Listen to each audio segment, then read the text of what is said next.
Italian word of the day for today, Friday, 10 January 2025, is Madre, which translates to English as mother.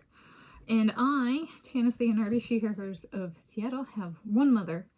And she is a biological female who I am her blood offspring. So I just have one. That is one family relation where I do not have more than one mother, and it's not really a term that I've used outside the family setting. When I lived in a sorority, we had, we were given, I had what's called a big, so I had a sorority sister who was above me in the family tree, and we were kind of paired as her name was Heidi. And we were paired. It's kind of to take care of each other kind of thing. But I didn't call her a mother. There was a house mom for the sorority setting who was kind of there to look over us. But I didn't ever call her mother. It's one where I'm just kind of I have a clear one. There is generations are invoked in multiple settings, and especially so I have experience in research and in academia, and so there's my advisor was somebody, and so there might be 3 generations, right? Or so if I had a female, which I've had advisor, and then I'm female, and then I had a female mentee, so someone I mentor or advise is female, right? There's female chronology, but that does and generations might be invoked, but people have a tendency not to go mother, although sometimes grandfather is. So partially that might be for me. My research areas are science and mathematics, or science/mathematics. So in that sense, there's a little bit of, it might just be that women are not the norm, right? And in the professional geosciences, and when I was in graduate school, at least, I think what the study was, we were 9% of the population females, so 91% male in the geosciences at the professional level. So it was kind of partially, it just might be that there's not a whole lot of us, right? But I was thinking through, it's so this is kind of a life in a work-life balance kind of thing. This is kind of a life word for me personally. How about trying to understand it through work? And I was well, before we go that path, we're gonna do the squirrels. So I grew up in, my family has always had pets. I have not had a pet of my own. I haven't even had a pet dog, or a pet cat. I've had rodents that I purchased and took care of, in a cage setting, mice and hamsters, and there was a dwarf rat in there, and we had fish as well, and we had cats and dogs growing up. However, they were shared family pets. And so there's currently, I look after wildlife in the backyard, and I would say in terms of so I have not been pregnant, and I am not a mother of a human. Okay.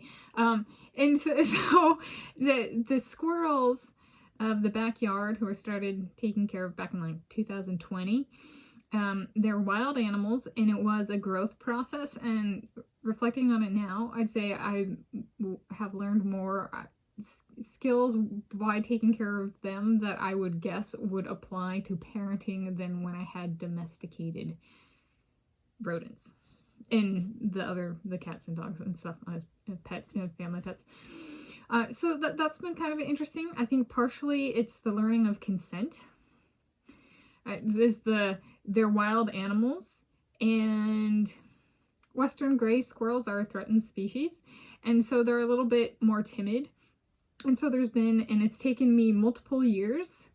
2024, finally the chicories come, and it started coming and taking the peanut from my fingers. And then I started this in 2020, so it took a number of years, multiple years, for us to reach that comfort level.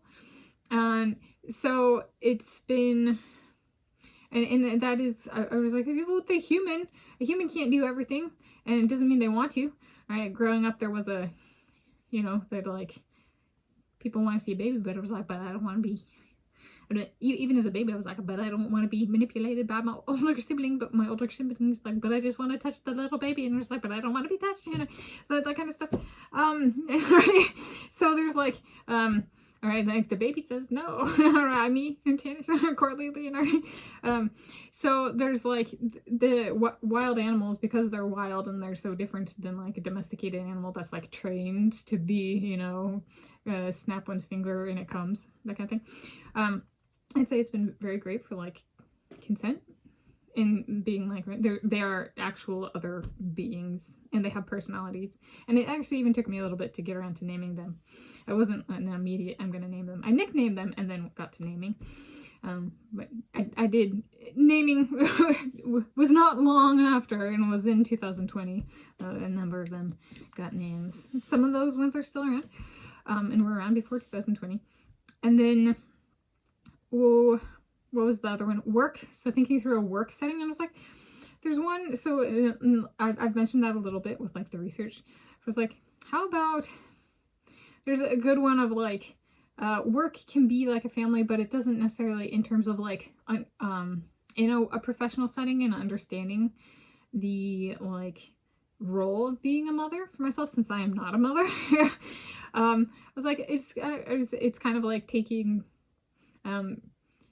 providing my support for this person, but their family, and kind of providing a culture as well. And I was like, and that can be sometimes like, there can be examples in work or outside of one's family where like the understanding of a role comes in. And I was like, a good one was when I was a sophomore in high school, so approximately 2007, 2008 was the years that spanned. We had to do a job shadow, and I was really into, I really wanted to be an FBI agent, or CIA agent. And so I looked into that, and it would like, I would have to travel to do a job shadow or something like that. And I read a book, and like it was actual part of our class assignment. We had to sign up for a job shadow. And so I read my book and did my book report and that kind of stuff, a written report. And so I was like, well, maybe not that. So I decided to do a job shadow with a family friend named Jan. And he was a civil engineer, odor engineer at CH2M Hill. And so I got to go. And I thought that was a really great example of, I got there and I got a bunch of CH2M Hill swag, and I got, he kind of showed me what he did, and I think he even showed me like what a patent looks like, because he can, like, some of the stuff he was doing in odor engineering was kind of like patentable, like it was kind of a final product with some of the like work he was doing or an engineer could take. And then there was also, he also had a certificate for I ate the haggis, and because they had a haggis like the day before or something like that, which is a Scottish dish. And so, but I was like, but that's kind of, all right, it's also, it's a role of a mother, but also just kind of a more mature like figure in a family of kind of like passing on culture. And I was like, and it's kind of cool to like, that can be in a family, but it can also be like, I can learn about kind of like giving someone a sense of like community can come from outside the family as well. So there we go. So, and for me, me having human offspring, reproducing, I'd be a mother, since I'm she, her, hers, always have been, am, and always will be. I'm boring like that. I would be a madre, which, so in Italiano as madre and in English as mother.